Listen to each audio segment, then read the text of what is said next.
ముఖ్యమంత్రి రేవంత్ రెడ్డి నేతృత్వంలోని కాంగ్రెస్ ప్రభుత్వం మరో 2 ఎన్నికల హామీలకు శ్రీకారం చుట్టనుంది. ఈ నెల చివరిలోపే 200 యూనిట్ల వరకు ఉచిత విద్యుత్, 500కే గ్యాస్ సిలిండర్ పథకాలను ప్రారంభించనున్నట్లుగా సీఎం రేవంత్ రెడ్డి ప్రకటించారు. తెల్ల రేషన్ కార్డుదారులందరికీ ప్రతి నెల 200 యూనిట్ల ఉచిత విద్యుత్ అందజేస్తామని, వారికి 500కే ఎల్పీజీ సిలిండర్ అందజేస్తామని చెప్పారు. అందుకు తగ్గట్టే గ్యాస్ డీలర్లు 500కి సిలిండర్ పథకం అమలు సిద్ధం కావాలని పౌర సరఫరాల శాఖ తాజాగా స్పష్టం చేసింది. గ్యాస్ డీలర్లతో చర్చించాలని సీఎం రేవంత్ రెడ్డి ఆదేశించడంతో వెంటనే పౌర సరఫరాల శాఖ అత్యవసర సమావేశాన్ని ఏర్పాటు చేసింది. తెలంగాణ ఎల్పీజీ డిస్ట్రిబ్యూటర్ల అసోసియేషన్ ప్రతినిధులతో సమావేశం నిర్వహించారు. గ్యాస్ సిలిండర్లపై సబ్సిడీగా రాష్ట్ర ప్రభుత్వం డీలర్లకు చెల్లించే మొత్తానికి జాతీయ బ్యాంకు అగ్రిగేటర్ గా వ్యవహరించనున్నట్లు తెలిసింది. రాష్ట్రంలో 1.20 కోట్ల మందికి గ్యాస్ కనెక్షన్లు ఉన్నాయి. వీరిలో రేషన్ కార్డు ఉన్న వారి సంఖ్య 88.99 లక్షలు. ప్రాథమిక అంచనా మేరకు ప్రస్తుతం 39.50 లక్షల మందిని సబ్సిడీ గ్యాస్ పథకాన్ని అర్హులుగా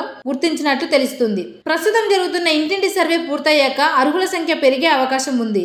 పథకం అమల్లోకి వచ్చిన రోజు నుంచి అర్హులైన వినియోగదారులకు 500కి గ్యాస్ సిలిండర్ ఇవ్వాలని పౌర సరఫరాల శాఖ డీలర్లకు స్పష్టం చేసింది. మిగిలిన మొత్తానికి రాష్ట్ర ప్రభుత్వం చెల్లిస్తుందని వివరించగా డీలర్లు అంగీకరించినట్లు తెలిసింది. డీలర్ల సంఘం ప్రతినిధులు తమ సందేహాలను వ్యక్తం చేయడంతో పాటు కొన్ని సలహాలు ఇచ్చారు. వాటి ఆధారంగా పథకం అమలు చేయనున్నారు.